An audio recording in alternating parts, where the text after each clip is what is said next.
बहू के सवाल। प्रतिभा को बचपन से ही सवाल जवाब का बहुत शौक होता है, जिसके चलते मम्मी पापा उसे किताबें ला कर देते हैं। लेकिन वो उनकी जगह गूगल की मदद लेकर अपने पास अतरंगी सवालों का पिटारा भरे रखती है, जिनसे वो लोगों को अपने आगे बेवकूफ दिखाने के लिए हर बात पर सबसे अतरंगी सवाल पूछती रहती है। ओ बहू, कहाँ है? जरा जल्दी इधर आ। क्या हुआ मम्मी जी?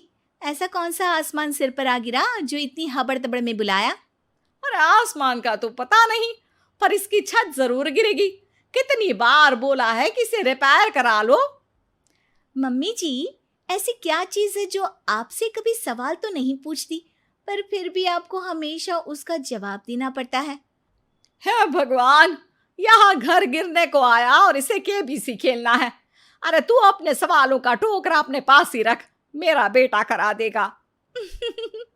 वो आलसी, उनके भरोसे रही तो छत पक्का गिरेगी। इससे अच्छा है कि जल्द जवाब ही दे दो। प्रतिभा की बात सुन सास असमंजस में वहीं बैठ जाती है, जिसे देख प्रतिभा मुस्कुराते हुए वहां से चली जाती है। और मती मारी गई थी जो इस सवालों की दुकान को घर ले आई। क्या हुआ माँ, इतनी परेशान क्यों बैठी हो? अरे हाँ हाँ, आजा, सब तेरी वजह से तो हुआ है। पूरी दुनिया में तुझे कोई दूसरी लड़की नहीं मिली थी शादी करने के लिए, जो इस सवाल बवाल को मेरे सिर पर ला बिठा दिया। अब क्या सवाल पूछ लिया प्रतिभा ने? इस पर सास अभय को प्रतिभा का सवाल बताती है, जिसे सुनकर अभय जोर जोर से हंसने लगता है।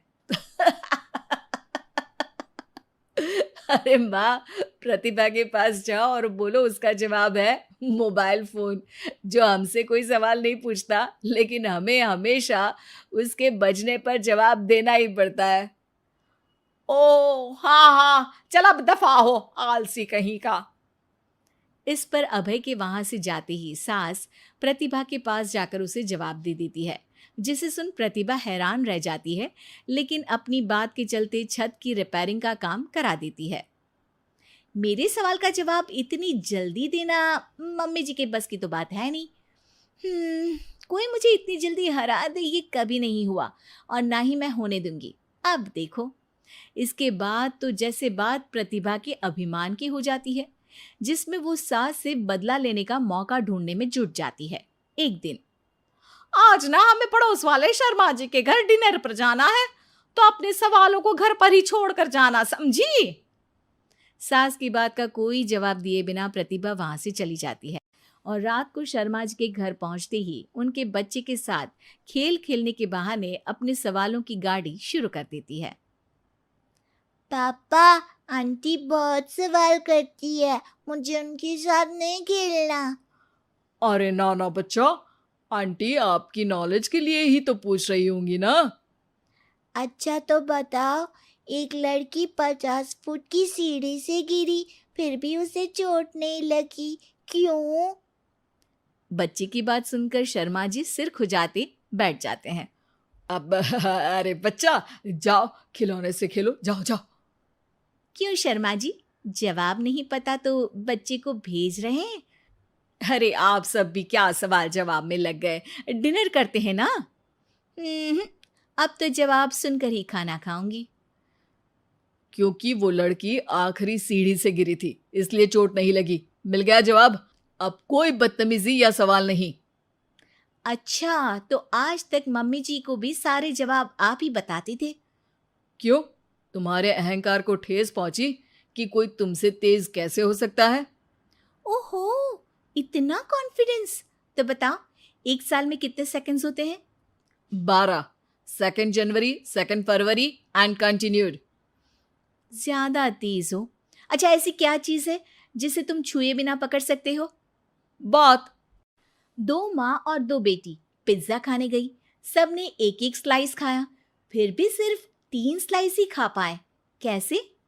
क्योंकि उनमें एक ग्रैंड मदर है, फिर उनकी बेटी यानी कि मदर, और फिर उनकी बेटी। हो गई 2 माँ और 2 बेटी। मिल गया 3 स्लाइड का हिसाब। अरे कभी तो अपनी गूगल की दुनिया से बाहर निकलो। अपने आप को अगर इतना ही तेज समझती हो तो अब तुम मेरे सवालों का जवाब दो। कौन सा फूल सबसे अच्छा है? किसका दूध दुनिया में सबसे ज्यादा अच्छा है? कौन सी मिठास सबसे अच्छी है? अभय के सवाल सुन प्रतिभा असमंजस में पड़ चुपचाप बैठ जाती है, जिसे देख सब हैरान रह जाते हैं। प्रतिभा के पास सवाल का जवाब नहीं, ये चमत्कार कैसे हो गया? अरे कभी गूगल छोड़कर ढंग की किताबें पढ़ी होती तो पता होता। इसी तरह कुछ दिन बीत जाते हैं, जिसमें अभय का जवाब ना दे पाने की वजह से प्रतिभा सवाल पूछना बंद कर देती है, लेकिन साथ ही सुकून से रह भी नहीं पाती, जिसे देखकर एक शाम अभय प्रतिभा को कहता है। देखो, मेरा तुम्हें हर्ट करने का कोई मोटिव नहीं था। बस समझाना था कि अगर तुम्हारे पास कोई टैलेंट है तो उससे लोगों को नीचा दिखाने की जगह उन्हें सीखने में या मदद करने में इस्तेमाल करो। ज्ञान नहीं, जवाब दो। सबसे अच्छा फूल कॉटन का है, क्योंकि उससे हमें कपड़े पहनने को मिलते हैं। सबसे अच्छा दूध माँ का है, क्योंकि उसकी वजह से एक बच्चा स्वस्थ और तंदुरुस्त रहता है। और सबसे अच्छी मिठास तुम्हारी जुबान में होती है। अगर जुबान से अच्छा बोलोगे तभी तो लोगों से जुड़ पाओगे, उनके मन और जीवन में घर कर पाओगे। अभी भी ज्ञान ही दिया, लेकिन ऐसा जो मेरे पास नहीं था। सॉरी, मुझे कभी समझ में ही नहीं आया कि मैं कितना गलत कर रही हूँ, और ना ही किसी ने समझाया।